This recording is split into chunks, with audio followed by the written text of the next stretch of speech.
Welcome back. After half a century of fighting Daleks, Cybermen and the spine-chilling silence on our screens. It's quite off-putting, isn't it? Yeah. Doctor Who is back for a rather different regeneration. He'll be here in just a minute, actually. The music from the sci-fi series is coming to the stage in a symphonic spectacular, which also features some of the terrifying monsters from the show. I'm going to catch a lift in the TARDIS. It'll be hosted by the Fifth Doctor, Peter. We'll speak to him in a moment, and musical director Murray Gold. First, let's have a look at the show.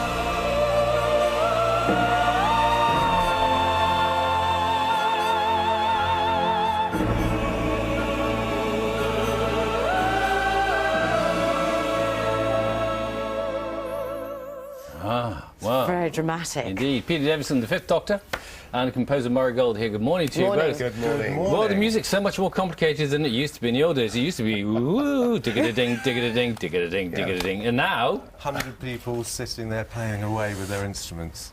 Gosh. And a different sort of brand of music for every Doctor. Well, every time we change the cast, if the companion changes or if the Doctor changes, they bring their whole new energy to the show. So, although it's the same show, everything about it changes each time. Now we've had Mr. Capaldi coming in this year, so the music changes again. So when you knew he was going to take it on, did you have to sort of think differently for him or specifically to him when you're composing it? He's just so different to Matt Smith, isn't he? You know, in physique, in presentation, in his voice. You know, there was a kind of eccentricity to Matt Smith that comes up in the music, and then Peter has sometimes a severity and almost a sort of seriousness that is very different from Matt, you know. So, is it really 32 years since you were Doctor Who, Peter Davison? I know. I'm reminded of this all the time. Yes, it really is. I can't quite believe it. I can't believe it myself, but we're going to prove it now, because we're going to have a look at you. Here you are. Oh, we've stopped. We're there, Nissa. Get the Doctor, will you? Yes. We've arrived. Oh, bit ahead of schedule. When was your flight again? A778, 1730 hours. February the 28th, 1981. Oh, you'll have time for a cup of tea. It's only 16:15 hours.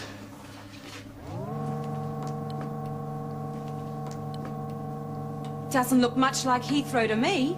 Last time I was there, they were doing strange things to Terminal 3.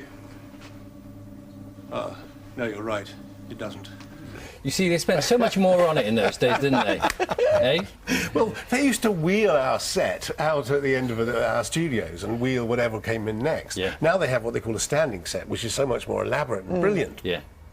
I love the way you torment me with these things. But you know what?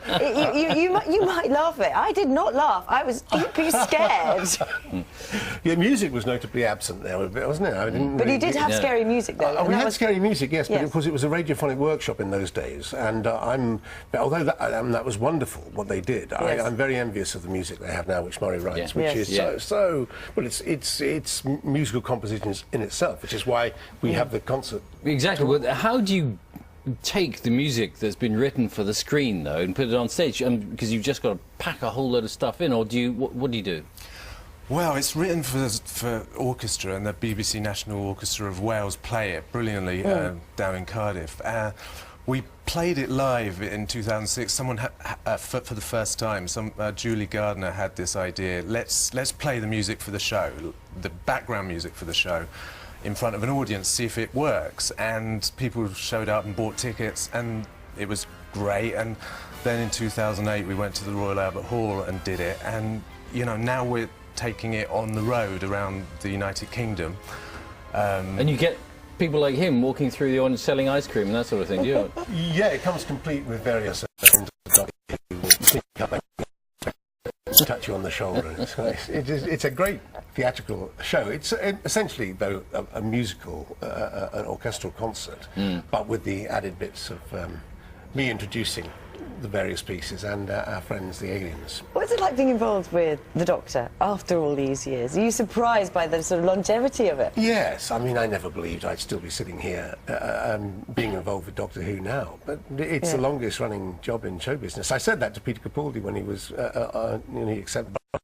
You're never going to escape from it now. No. It's with you for life. Yeah. But it's great. It's not a bad thing. Yeah. I mean, it's taking you down to Australia and places like that. Yeah. Well, this orchestral tour, which they asked me to do after they did the BBC Proms last year, it's fantastic to be involved in, because I had at school I had a music teacher who had dragged me reluctantly off to the Royal Festival Hall to listen to symphonic music, and only when you actually go and see it live do you realise the power of and the thrill of hearing an orchestra play that sort of music live. And let's take Murray back to the writing for the series as well, because how does it arrive? Is it sort of the finished article and then you put the music? Are you part of that? How does it work? Exactly that. I mean, it's got. They sometimes use temporary music, which is stolen from other shows, and just so that people can watch it and see if the show's working. But basically, I get the episodes without any music on, and they just arrive by email. Right. Gosh. And I just sit down with the piano and go through them and sort of get to the end as quickly as I can, and then start colouring them in with all the different sounds of the orchestra. So I admitted to you when you came on here that the sign for me when it gets really scary is I turn down music, which is a terrible thing to do. But you can completely change a scene with the music, can't you? And make it more scary if you want to. More, yeah, or less. Absolutely. We have to try and get that balance right, you know, between it being scary and it being fun. But you know, that's the thing, that the show itself has people running around and comedy. It's unlike any other show, and that's why it's so popular. It's got the romance and the melodrama, and you know, and that reflects musically. It means there's a diverse musical themes running through. Shall we have a listen to some of those diverse musical themes? Here we go.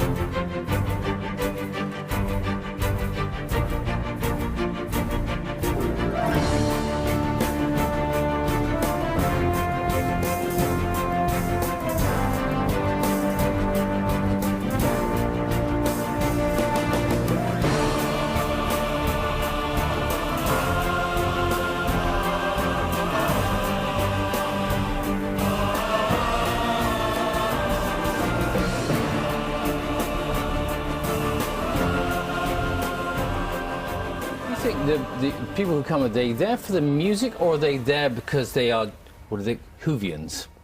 I think both. I think it's a great opportunity to hear the music, and it's where the focus is on the music as opposed to the picture. The pictures very often are there. They run the clips at the back, but the focus is very definitely on the orchestra and the music that's being played. And I think it's just everything Doctor Who is beloved at the moment, and it's. And you still watch it? I still watch it with my two sons. Yes, I do find myself turning to them more often than I used to and go, what's going on? But it's brilliant. Yeah, that was always. I suppose it's more tightly controlled now than it used to be, because I remember a story from ages ago when whoever was playing Doctor Who, if you couldn't quite remember your lines, there was some device you referred to which got you out of it. What happened was John Pertwee, they changed the set on John Pertwee used to write his lines on the set, and they changed the set on them at the last minute. And the only thing he could remember of the original script was reverse the polarity of the neutron flow. That's right. So he kept repeating that in the scene. I don't know the scene myself. Yeah. And do you have of Doctor Who's enemies? Do you have particular enemies that you like to write for? Well, it's always fun when the Daleks come on. Right. It always gets very operatic. People start singing. Yeah. There's an easy way to deal with Daleks, just build a staircase, isn't it? No, they've got around that. They got around that? You're Yeah. I'm not, sorry, I'm not up to Yeah, date. you're not up to speed. Not up to date. That's too scary for me to watch. Everything. Okay. Anyway, it's absolutely Love to see lovely. you both. Thank you very much. Thank you very much indeed. And do the audiences get scared? Yes. Oh, yeah. The Doctor Who Symphonic Spectacular will be touring the UK from May. That's all from Breakfast this morning. We'll be back on BBC One tomorrow from 6.